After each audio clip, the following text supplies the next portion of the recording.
di Universitas Malik Saleh.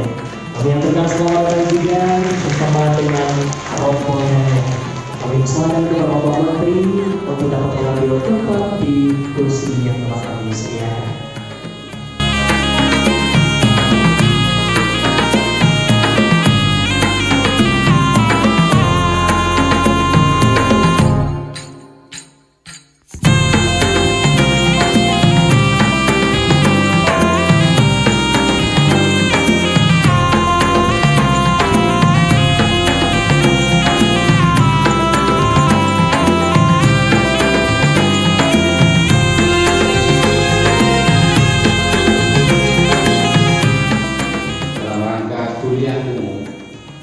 Seminar kebangsaan yang dihadiri oleh Ketua MPR periode 2014-2019 dan kemudian saat ini adalah Menteri Perdagangan Republik Indonesia. Selamat datang Pak Menteri dan para rombongan yang kami hormati. Penyampaian materi seminar kebangsaan oleh Menteri Perdagangan Republik Indonesia. Dalam hal ini dipandu langsung oleh Wakil Rektor Bidang Umum dan Keuangan. Kepada Bapak Menteri dan Wakil Rektor, kami persilakan untuk naik ke panggung utama. Jadi ini kesempatan besar bagi kita barangkali menghadir Menteri sebenarnya agak sulit Pak ke Malik Saleh karena jauhnya perjalanan. Jadi ketika waktu yang sangat mendesak didorong oleh waktu-waktu yang kita sangat sulit untuk menghadirkan Menteri. Alhamdulillah hari ini Pak Menteri bisa datang ke sini. Baik, terima kasih Pak Mukhlis, Wakil Rektor yang saya hormati. Bapak staf pengajar, dekan Universitas Malik Saleh. Tidak mudah datang kemari. Saya memprioritaskan memberikan hak-hak kepada adik-adik untuk bertanya apa saja. Nah, jadi Tanah Aceh salah satu tempat pemberhentian atau tempat penampungan untuk Rohingya ini Pak. Nah, jadi bagaimana sikap Bapak dalam menanggapi hal ini? Karena dari saya pribadi, saya kurang menerima, ini mungkin dari pendapat saya Pak, saya kurang menerima nih Pak gitu kan. Kita membantu terlalu, menurut saya itu terlalu berlebihan Pak, sedangkan rakyat kita sendiri banyak yang menderita nih Pak. Banyak, kalau dibilang di Tanah Aceh, kita nggak berbicara tentang di luar, kita bilang di Tanah Aceh masih banyak pengemis Pak, masih banyak orang yang berhak menerima makanan gratis, rumah gratis Pak. Tapi saya rasa di sini kayaknya kita lebih ke mendukung mereka, bahkan fasilitas lebih kita kasih ke mereka dengan rakyat kita sendiri. Secara langsung kita seperti menindas rakyat kita sendiri dan memprioritaskan orang lain nih Pak.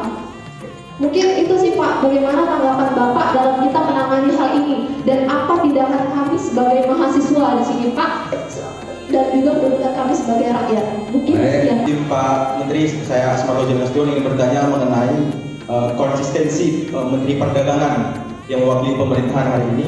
Nah, sebelumnya Kementerian Perdagangan kan membatalkan izin TikTok Shop. Nah, kemudian setelah mengakuisisi Tokopedia sebesar 71% sahamnya, kemudian mereka membuka lagi nih pertanggal 12 Desember. Nah, ini bagaimana skema dari Kementerian Perdagangan menanggapi hal ini? Lemahnya menurut saya pemerintahan kita ini terkait pemerintah Jepang itu bisa membawa teknologinya seperti sepeda motor, Honda, Yamaha, yang lain-lain. Tetapi seperti yang dikatakan oleh Pak Menteri Pertahanan, Pak Prabowo mengatakan bahwasanya mereka saja bisa membawa itu kemari, tapi kita cuma untuk ekspor pisang saja mereka tidak bisa menerima. Nah, jam 10 ya, saya sampai jam 10 itu sudah masuk konsistensi pemerintah terhadap perdagangan digital atau online. Tadi kita akan TikTok. Di sini sudah beda, ya, sudah beda antara penanya nomor 2 dan nomor 3. Sudah beda. Indonesia negara terbuka. Oleh karena itu kita tidak ada larang-larang, tidak. Tapi yang benar kita atur, Pak Mulya. Karena perdagangan atau digital ekonomi tidak mungkin dihindari. Sudah hampir 50-60% negara maju mungkin sudah 70%. Semua transaksi perdagangan itu digital. Tadi saya katakan ASEAN, kita sebentar lagi digital akan jadi satu. Jadi perdagangan dengan sistem digital tidak mungkin, atau e-commerce tidak mungkin dihindari. Hanya kita atur, kita tata agar e-commerce itu bisa memberikan manfaat terhadap UMKM dan industri dalam negeri. Nah, itu yang kita atur, kita tata. Karena kalau kita menutup itu, wah, kita jadi seperti di NTT itu ada namanya satwa langka, karena sisa satwa yang tersisa dari zaman purba yang kita sebut komodo. Jadi kalau kita tidak membuka diri ya, dengan perkembangan kemajuan teknologi, kita bisa seperti satwa yang ada di NTT itu jadi komodo kita, terasing, dan itu tidak mungkin. Oleh karena itu kita tata. Nah, kemarin itu e-commerce itu merugikan kita, merugikan UMKM kita, merugikan industri dalam negeri. Dimanapun tadi di seluruh dunia, namanya impor itu diatur. Oleh karena itu kita kirim mangga, kirim pisang ke Jepang susah. Nah, Jepang di sini kirim motor, kirim mobil apa aja gampang. Nah, masa kita mau begitu terus? Ya enggak. Saya 6 tahun udah berdagang, jadi saya ngerti, paham betul saya. Oleh karena itu kita atur. Kalau yang impor harus diatur agar tidak mengganggu UMKM dan industri dalam negeri. Kalau ekspor, nah itu kita permudah.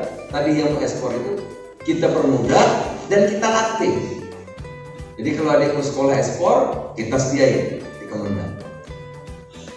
Ya. Kalau ada kesulitan ekspor, di mana kita ada ATVC, ada atas perdagangan di 48 negara, kita bisa bantu. Jadi ekspor harus didukung, dibantu agar mudah. Impor kita tata. Nah, terkait dengan e-commerce kita atur. Keluarlah Permendak 31 tahun 2023. Apa isinya? Yang pertama,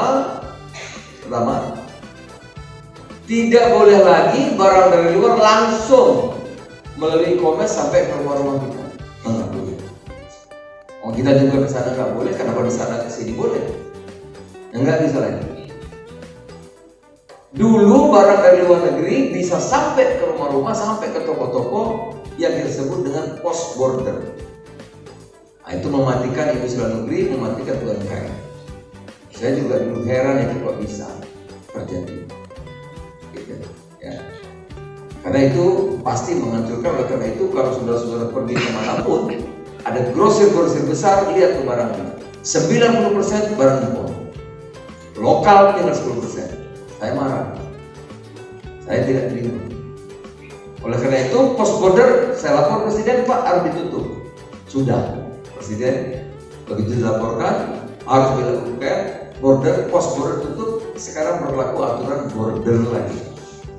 Nah, kalau border lagi, yang barang-barang konsumsi, pakaian, apalagi ya, pakaian, elektronik, beauty, sepatu, mainan anak-anak, terus vitamin, macam-macam itu yang konsumen sekarang harus izin dan masuk ke pabean diperiksa oleh Bea Cukai. Jadi gak gampang lagi. Kedua, kita atur barang yang masuk ke sini kalau mau diedarkan harus ada izin edarnya.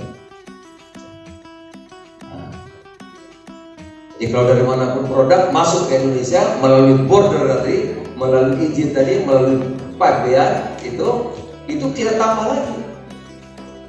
Kalau barang-barang itu misalnya beauty, ya, alat kecantikan, bedak, segala macam itu, maka harus ada sertifikat dari BPOM. Agak gampang. Kemarin tidak, 12 Pak. Barang dari mana saja bisa sampai ke rumah orang di Aceh, di Kalimantan, di mana saja. Kita buat 50.000, dia jual 20.000, mati kita. Nanti kalau kita sudah mati semua, harganya dinaikin. Itu yang disebut dengan predatory pricing. Predatory pricing. Nah, ini kita atur. Nah, kita nggak mau dibohong.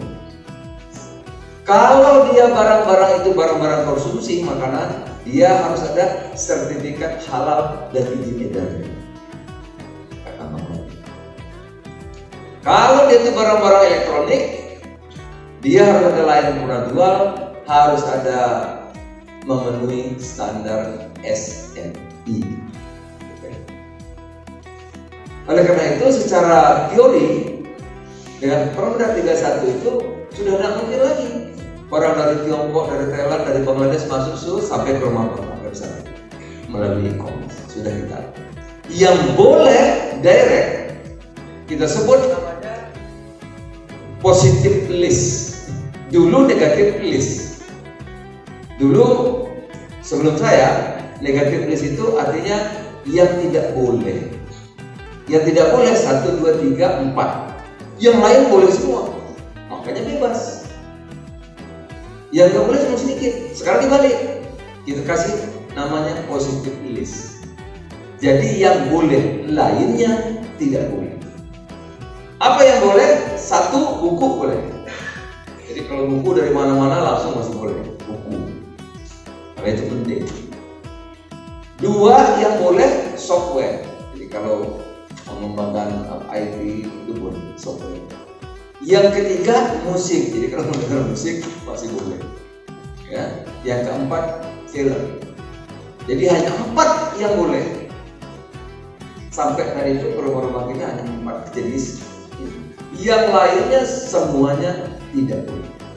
Menteri sangat singkat waktunya, dan sekali lagi Pak Menteri terima kasih. Kita akhiri pertemuan kita dengan mengucapkan alhamdulillah. Assalamualaikum warahmatullahi wabarakatuh. Waalaikumsalam warahmatullahi wabarakatuh. Berikutnya yang paling beras lagi untuk Menteri Perdagangan Republik Indonesia. Kami mohon Bapak Menteri agar tetap di tempat sebentar. Selanjutnya penyerahan cenderamata yang akan diserahkan oleh Wakil Rektor Bidang Umum dan Keuangan Dr. Mukhlis SHMH kepada Bapak Menteri Perdagangan Republik Indonesia. Kami persilakan dapat menyerahkan cenderamata terlebih dahulu. Dari atas, media atas saja media. Ya, setelah ini kami mohon kepada Bapak Ibu teman-teman kehormatan untuk dapat berfoto juga dengan Bapak Menteri. Sana Pak.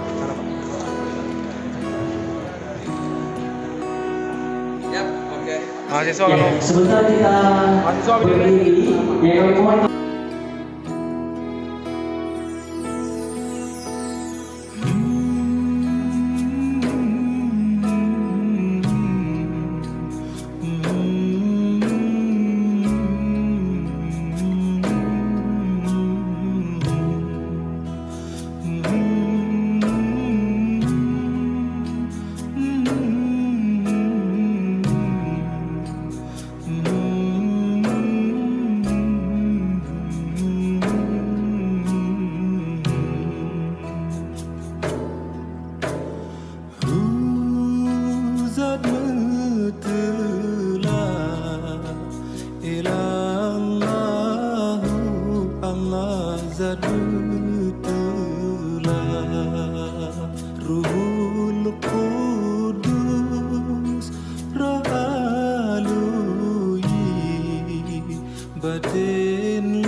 Tadiki la ilaha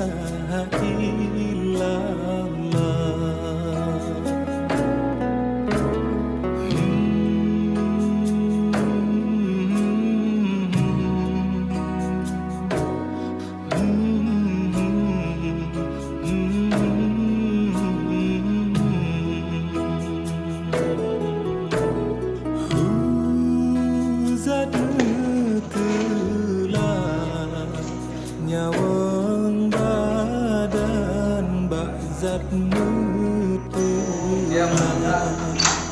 tuhun kudus roh halus batin lahir bakzat nutulan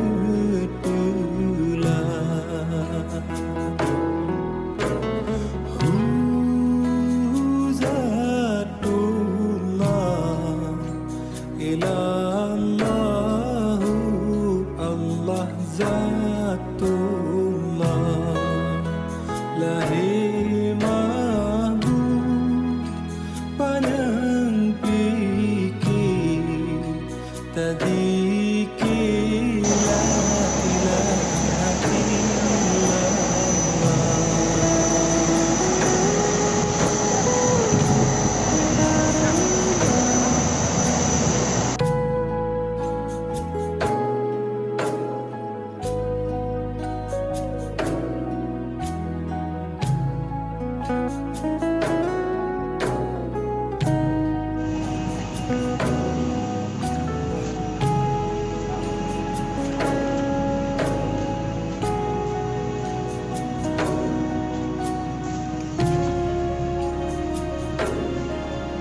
Siap.